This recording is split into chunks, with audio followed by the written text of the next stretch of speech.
Having done the planar polar coordinates, the obvious question to ask is, what is the corresponding system of coordinates if I want to describe a three-dimensional motion? A very straightforward extension of this to 3 dimensions is the cylindrical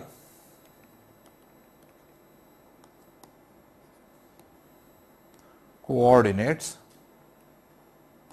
in which I describe the motion in the xy plane in terms of this r and phi. Notice how I have changed the orientation of x and y, and it will require some getting used to. And the third dimension is treated as z itself, so that the position of a particle is going to be given by r, which is in the plane x and y, phi and z, z giving you the third dimension. Obviously, the vector r, which is in this direction, is going to be given as r unit vector r plus z unit vector z. Let me show it more clearly in the next picture. So, I have x, y and z.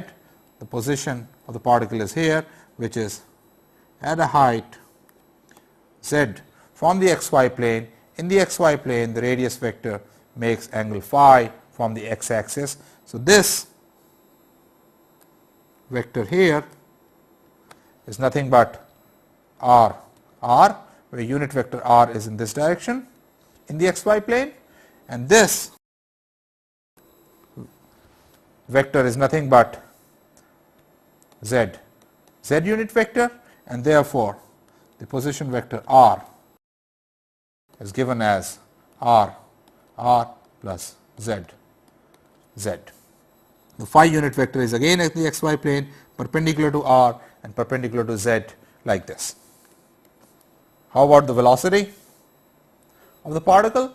Again, it is very simple in this case, because the motion in the xy plane is being given by the planar polar coordinates and the z direction is fixed. So, therefore,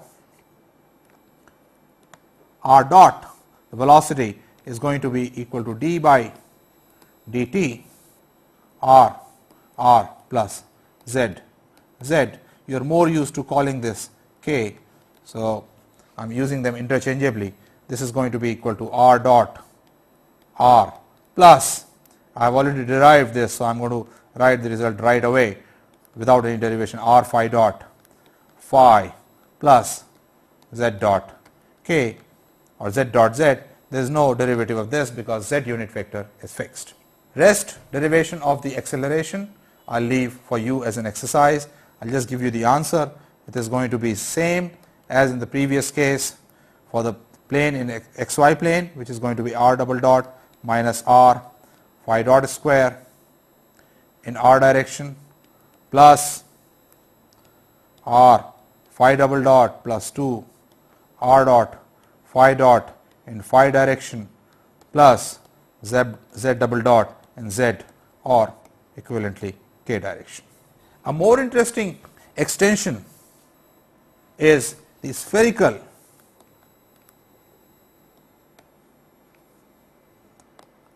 coordinates to describe three-dimensional motion, and in this case, again, if I make my x, y and z coordinate system, the position of a particle is given by its distance from the origin, the angle theta that this radius vector makes with the z axis, and angle phi that the projection of the radius vector, this is the projection I am showing again, makes with the x axis. So, now I am using r, the distance from the origin, the angle theta that is made from the z axis, and angle phi that the projection of r makes from the x axis. The unit vector r is going to be in direction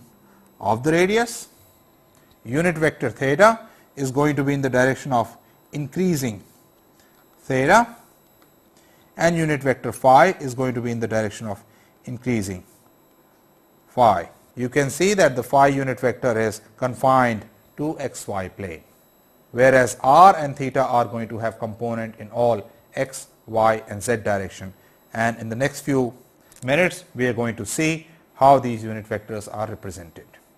I just want to mention here that theta in this case varies from 0 to pi and phi varies from 0 to 2 pi, and I leave it for you to sort of work out that this covers the entire space, and r obviously varies from 0 to infinity.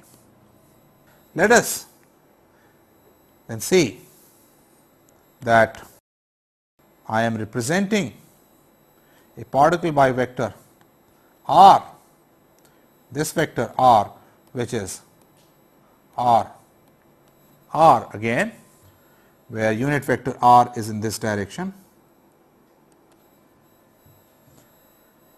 The components of unit vector r are therefore going to be, it is very easy to see that the z component is going to be cosine theta. The projection on the xy plane of this is nothing but sine theta, and therefore the x component is sine theta, this is phi cosine of phi I plus sine theta, and the y component of this projection sine of phi j plus cosine of theta k. This is the unit vector in r direction. How about the unit vector in theta direction? Unit vector in theta direction is going to be like this. This is r, this is theta. If I transport it down, just to make it look easy, this is pointing down from the plane of x and y axis by an angle theta, because this angle is theta.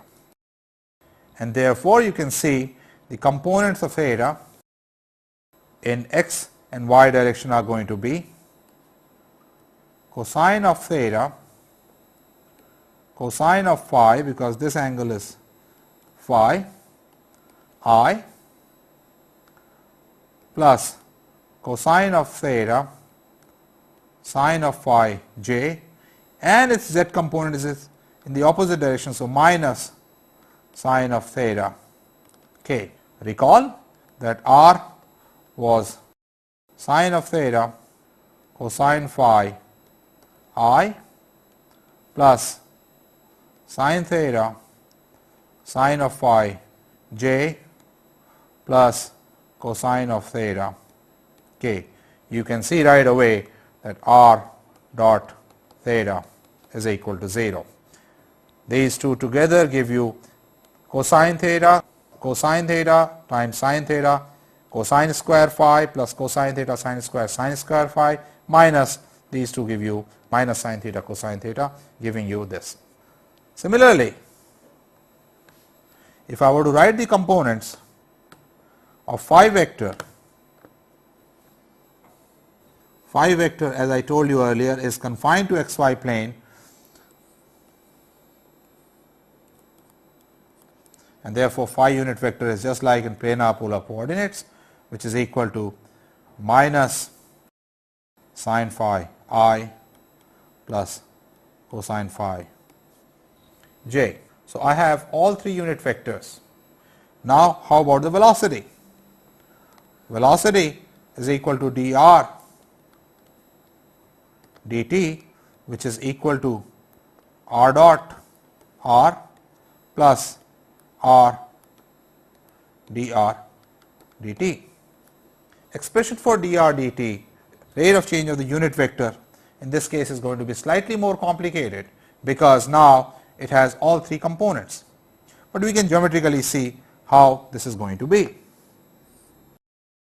Here is vector r. If I were to change only theta and keep phi fixed, then you can see the r unit vector is going to change from here to like this, and that change is going to be equal to delta theta in theta direction.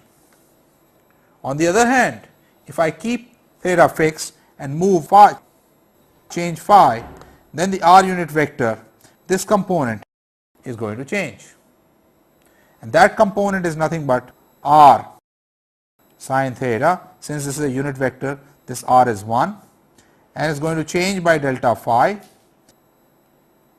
in phi direction, and therefore, the net change in delta r in r unit vector is going to be delta theta in theta direction plus delta phi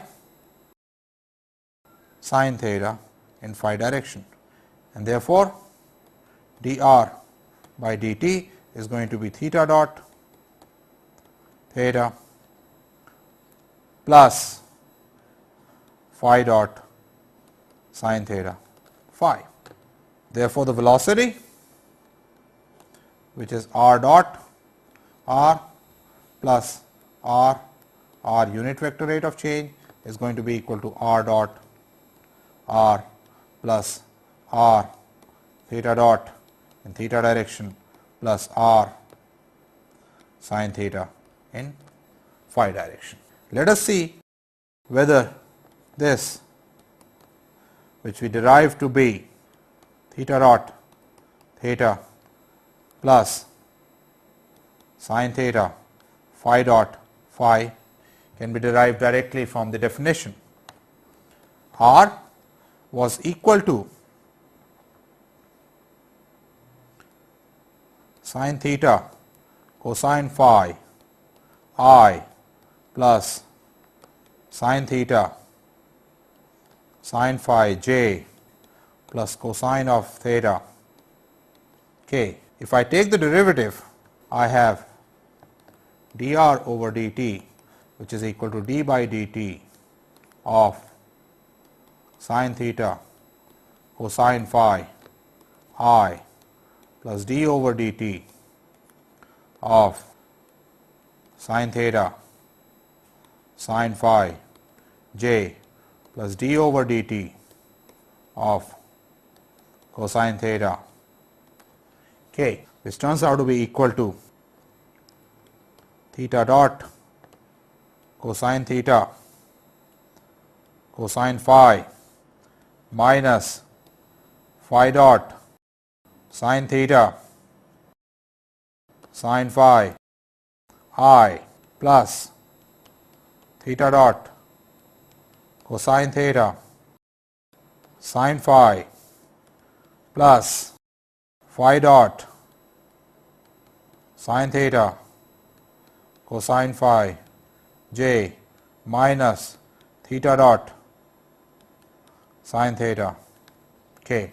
If you collect all the terms together, you can see easily that this comes out to be equal to theta dot theta plus sin theta phi phi dot. Rest of the exercises, that is calculating the acceleration and finding it in terms of theta, phi and r, I will leave as exercise for you. To sum the lecture, I would like to tell you that we covered planar, polar coordinates, in which I described the motion in a plane using the radial distance and the angle from x axis. We extended this to cylindrical polar coordinates, in which I use r, phi and z as my coordinate system, and we also use the spherical polar coordinates, in which I use r, theta and phi as coordinates to describe the distance or the displacement of a particle. Before we end the lecture, I just would like to tell you how to think about spherical polar coordinates. You can think of these as two sets of planar polar coordinates, one set being r and theta, that is the particle moves in z and this plane, z and this plane of this line, z axis and this line, with this angle being theta and this r. This describes one set of planar polar coordinate, and the other set being in the xy plane with this being r sine theta and this angle being phi.